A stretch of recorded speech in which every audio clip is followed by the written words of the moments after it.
할렐루야. 오늘은 행복하고 감사한 주님의 날입니다. 예수님을 통하여 저를 구원하여 주시고 자녀 삼아 주신 하나님의 은혜와 사랑에 진심으로 감사드리며 찬양을 올려드립니다. 저는 2022년 전교인 여름 수련회에서 세례를 받았고 지난달에 있었던 2024년 전교인 여름 수련회에서는 방언을 받았습니다.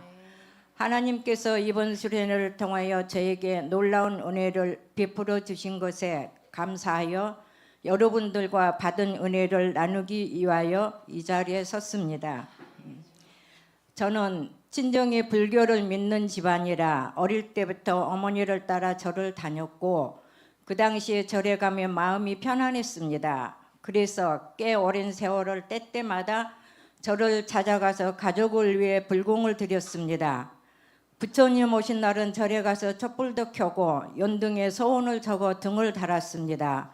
집안에 큰일이 있으면 점도 보고 부적도 붙이며 무속신앙을 의지하고 믿기도 했습니다. 이렇게 엄마인 저는 절을 다니고 큰딸인 최미성 권사는 교회를 다니면서 각자의 신앙생활을 하고 있었습니다. 최미성 권사가 교회에 같이 다니라고 수없이 이야기했지만 저는 신앙을 강요하는 것이 아니라고 말하면 원래 하던 대로 절을 다녔습니다. 그러던 중에 남편이 파킨슨 병으로 쓰러져 병원에 입원하게 되었고 호전이 없어 요양병원으로 옮기게 되었습니다. 남편이 요양병원에 입원하고 있던 어느 날 남경은 전도사님께서 저희 남편을 예수님을 영접하고 침상 세례를 받으면 좋겠다고 말했다는 것은 큰딸을 통하여 들었습니다. 병으로 힘들게 누워있는 남편이 예수님을 영접하게 세례를 받으면 죽어서는 좋은 곳에 가서 평안하게 지낼 수 있다는 말이 나쁘지 않았습니다. 그래서 당시 담임 전도사였던 목사님과 전도사님이 오셔서 저희 남편에게 복음을 전해 주셨습니다. 파킨슨병으로 말하지 못했던 저희 남편은 복음을 들으면 눈을 깜빡이는 것으로 답을 하며 예수님을 영접하였습니다. 영접한 후에는 저희 남편은 눈에 눈물이 가득하였다는 말을 들었습니다. 신기하게도 세례식을 하기로 한 날 저희 남편은 저희 남편은 컨디션이 좋아 휠체어를 타고 병원 옥상에서 원로 목사님에게 세례를 받았습니다. 큰딸 최미선 권사는 그만한 딸이 되는데 저를 보기만 하면 교회에 가자고 전도하였습니다. 그러던 어느 날 비가 오나 눈이 오나 새벽 예배를 빠지지 않고 열심히 다니는 큰딸을 보면서 가족들 잘 되라고 저렇게 힘들게 교회 다녔는데 내가 도와주자 하는 마음이 들었습니다. 그리고 큰딸과 교회에 다니기 시작했습니다. 얼마 동안은 목사님의 설교가 귀에 들어오지도 않고 무슨 말을 하는 것인지 이해가 되지 않았습니다. 그냥 주일에 교회를 왔다 갔다 다니기만 했습니다. 저는 임마누엘 교회에 등록하고 2년이 지나 세례를 받았습니다. 남편은 임마누엘 교회 첫 번째, 저는 두 번째 세례자가 되었습니다. 세례를 받기 전에 저는 이해와 용서를 모르고 자기애가 강한 이기적인 삶을 살았습니다.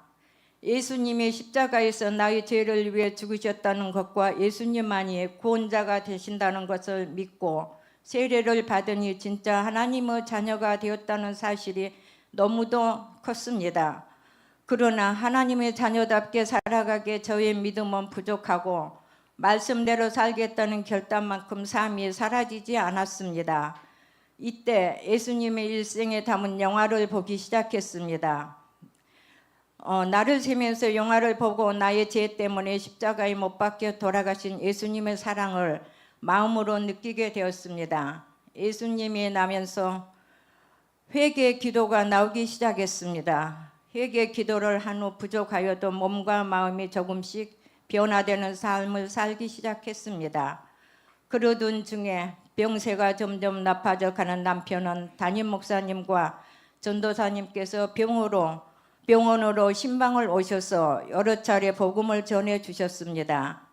남편이 전신 마비와 후루탄 정신 상태인데도 목사님께서 하나님과 예수님에 대하여 말씀을 하시면 눈을 깜빡거리고 뭔가 얘기를 하려고 입술을 머뭇거리고 눈물을 흘렸습니다. 남편의 이런 모습에 저는 많이 놀랐습니다. 이러던 남편이 천국으로 갈 때는 마치 잠을 자는 것처럼 평안한 모습으로 숨을 거두었습니다. 이 모든 것에 주님의 은혜이고 남편을 보면서 천국과 지옥이 분명히 있다는 것을 확실히 알게 되었습니다. 이번 수련회는 상처를 쌓으시는 하나님이시라는 주제로 진행되었습니다. 수련회 설교 시간을 통하여 나의 아픈 상처들을 들여다보게 되었고 내가 다른 사람에게 준 상처들이 생각났습니다. 그리고 수련이 교재에 있던 질문에서 진솔하게 하나하나 체크를 하면서 저는 죄라고 전혀 생각하지 못하고 했던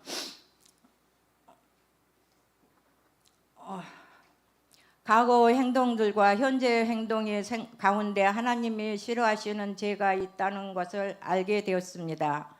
그리고 과거에 내 마음대로 내 뜻대로 하고 싶은 대로 살았고 딸들에게도 함부로 말하고 상처를 주었다는 것을 깨닫게 되었습니다. 저는 나만 희생당하고 어렵고 상처받았다고 생각하면서 살았습니다. 그래서 누군가 마음에 들지 않고 미워지기 시작하면 용서가 안 되었습니다.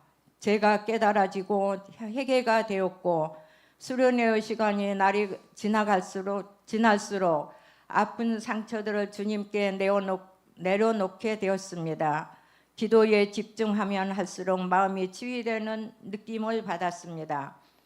수련회 이틀째 날 아침에는 부쩍 나도 성령의 은사인 방언을 받고 싶다는 생각이 들었고 마음으로 사모하게 되었습니다. 이날 저녁 예배 때 말씀을 듣고 큰 소리로 기도하는데 주체할 수 없는 눈물이 흘렀습니다. 닦을 수 없을 만큼 계속해서 눈물이 흘렀습니다.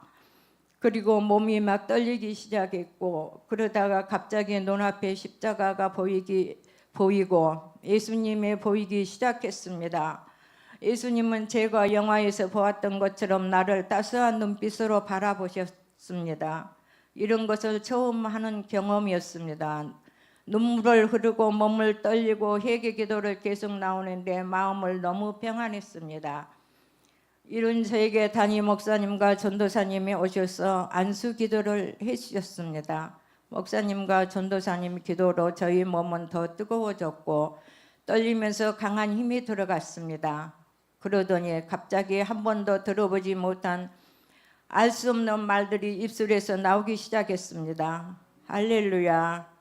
이것은 방언이었습니다. 저는 방언을 통하여 하나님이 살아계시고 하나님이 만나주시고 성령님이 은사를 주신다는 것을 체험했습니다. 나 같은 죄인도 만나주시는 하나님은 참 좋으신 분이고 감사합니다.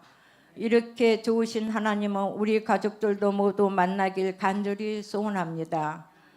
그리고 큰딸인 재미성 권사가 나를 포기하지 않고 전도해 준 것처럼 나도 믿지 않는 나의 딸 사이 손주 손녀들을 위해 기도하면 전도하겠습니다. 성경책을 하루에 2-3장씩 읽으며 말씀대로 살려고 애쓰겠습니다. 매일 아침 저녁으로 기도하겠습니다. 부정적이고 하나님이 싫어하시는 말들은 하지 않고 늘 감사하며 살겠습니다. 여러분, 부족한 제가 절대 지치지 않고 주님이 부르시는 날까지 믿음으로 승리할 수 있도록 충고 기도 부탁드립니다. 저도 임마누엘 교회와 교육자님들과 성도님들을 위하여 기도하겠습니다. 혹시라도 여러분 중에 아직 예수님을 인격적으로 만나지 못하신 분들이 계십니까? 제가 장담합니다. 간절히 찾고 또 찾으십시오. 그리고 죄를 회개하십시오. 간절히 사모하면 하나님이 꼭 만나 주십니다. 제가 만나보니 하나님은 정말 믿을 만한 하나님이십니다. 깊이 드리는 감사를 마치면 하나님께만 이 모든 영광과 찬양을 올려드립니다. 저와 저의 가정을 위해 늘 기도해 주시는 담임 목사님, 전도사님, 성도님께 감사드립니다. 감사합니다. 네, 감사합니다.